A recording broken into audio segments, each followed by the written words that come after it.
All right, good afternoon. It's awesome to see everybody again. Feels like it's been a while, but we are really excited about the season getting underway tomorrow.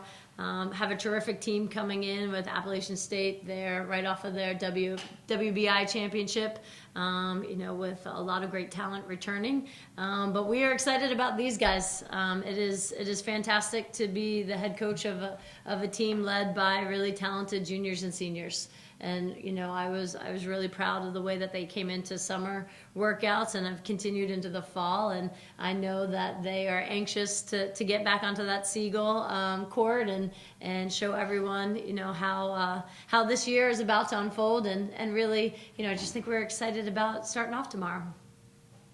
Coach, coming off such a strong year last year, what were maybe the goals and put together a non-conference schedule overall this year? You have 7 teams that finished in the top 150 of the RPI last year, so were you kind of just trying to put together a tough schedule to kind of get your players ready for A10 again this year? Or?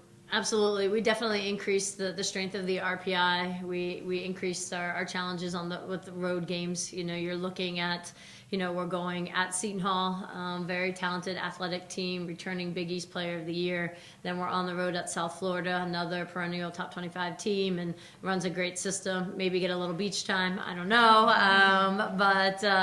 At Boston College, we really felt like these juniors and seniors wanted to be challenged. They talked to us about, increasing that and getting some different types of teams that we can play, and all in the mindset that when, we start A10 play in January, that we're ready to go. And that we're going to grow as a team and face some adversity and some challenges, but that it is going to help prepare us to be playing in that A10. Do you look at it with sort of your own, RPI in mind as well, looking at the postseason, just, again, just trying to position yourself to get into the tournament if needed that way? Yeah, obviously there's a lot of pressure, on the conference championship, with last year being only one team going to the NCAA. That really traditionally hasn't been the A10. We have been a multi-bid team or a multi-bid league for a while. I think that was a little bit, some youth in the league and some things that went on with other teams during the non-conference. I expect that to change this year. But yes, we're always trying to position ourselves in a good place so that we have that opportunity to compete in postseason. And a big part of that is going out and finding tough teams that want to play us, and really preparing these guys to be ready when we walk into these courts and against these teams that they're ready to play. What clicked for you guys last year?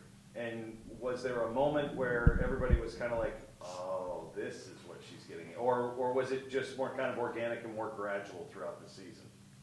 It was a little gradual, but as we seen, like, we were making top with defense, like, in the nation, I think that, like, what clicked for us, like, oh, dang, y'all, we really we're top in the nation on defense, like, 1 and 2, going back and forth.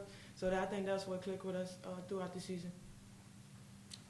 Also on that, we had talked about the year when we were having a really bad record. Coach would always say, this is the grind and we're going to get through it. And then the first couple games where we were like winning a lot, we were like, okay, so we're out of it now. And we just decided to keep going at it and stay competitive. And she might know what she's talking about?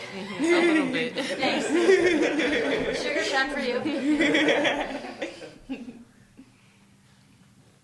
So having been through that last year, what is the challenge this year outside of, maintaining maintaining the standard or even improving it? What do you guys improve on now that you have had the bit of success that you had last year? Well, we still got a lot to improve on. We wanted to win the A10. We got to the championship game and we wanted to go to the NCAA. So it's still a lot we got to improve on. Things such as offensively, defense, we still want to be top, so we have to make sure we keep that constant and make sure we get our offensive going right. I think we had such a great year last year, and we obviously didn't finish how we wanted to, but now we really made a name for ourselves. So what we need to improve on is maintaining that. Like, everybody knows we're one of the top teams now. We're just trying to prove that we belong at the top. Is there a change for you in kind of letting them know the difference that they might get in opponents this year because of the success you had last year? Or, say this is what you guys need to be prepared for that maybe you didn't face, at least in the first half of last year? Yeah, I think, obviously we got the number one ranking in the A10, and, I talked to them about, or we talked about, hey, it's great to be respected. I think they've earned it. But this is a new year. It's a new beginning, and we don't want to be complacent. We don't want to be comfortable. And so as a coaching staff, we are continuing to push them, and I think one of the biggest difference from last year to this year is that we're a player-driven program.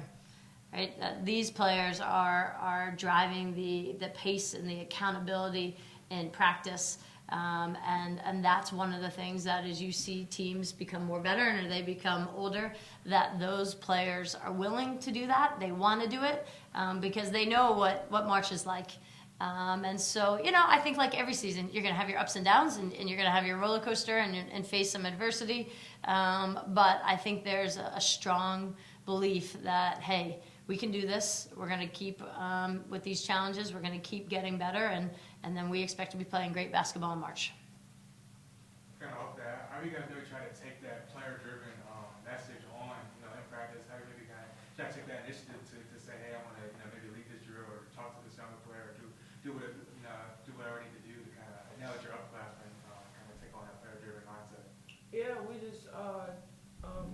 just try to make sure we talk to them in practice, try to keep our energy up, make sure everybody's involved, just talking to one another, making sure we stay together throughout the whole practice.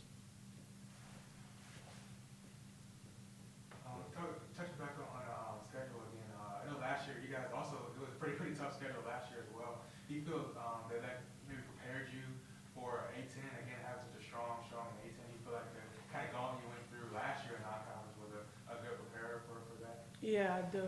I think it was. I think playing like teams like Georgetown and stuff really prepared us for the competitiveness and knowing that this is the level we want to play at. How do we translate that into our conference play?